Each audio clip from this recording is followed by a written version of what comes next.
তোমাদের একটা গল্প বলি, মন দিয়ে শোনো। একটা ক্লাসরুম চলছে, সেই ক্লাসে 0 থেকে 9 পর্যন্ত 10টা সংখ্যা ক্লাস করছে। হঠাৎ 9 8কে একটা জোরে থাপ্পড় মারল। 8 জিজ্ঞাসা করলো, এই তুই আমাকে থাপ্পড় মারলি কেন? 9 বলল, আমি বড় তাই থাপ্পড় মেরেছি, আর আমার অধিকার আছে তোকে থাপ্পড় মারার। 8 বলল, আচ্ছা এইরকম ব্যাপার।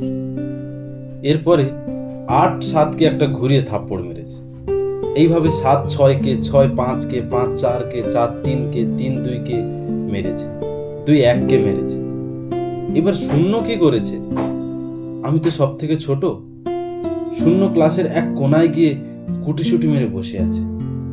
এরপর 1 গেছে 0 কাছে। 0 বলছে, কি আমাকে মারবে তো?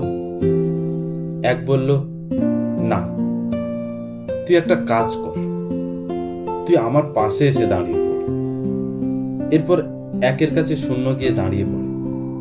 দুজন মিলে হয়ে যায় 10।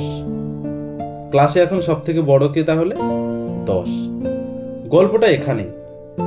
আমরা সবসময় ভাবি যে আমার থেকে যে নিচে আছে তাকে একটা থাপ্পড় মেরে দেব, অথবা তাকে শোষণ করা আমার অধিকার। কিন্তু গল্পটা তো অন্যরকম হতে পারে, তাই না? যদি আমি তাকে আমার সাথে নিয়ে নিই, তাহলে তো আমি আরো বড় হয়ে যাই। Unity is strength.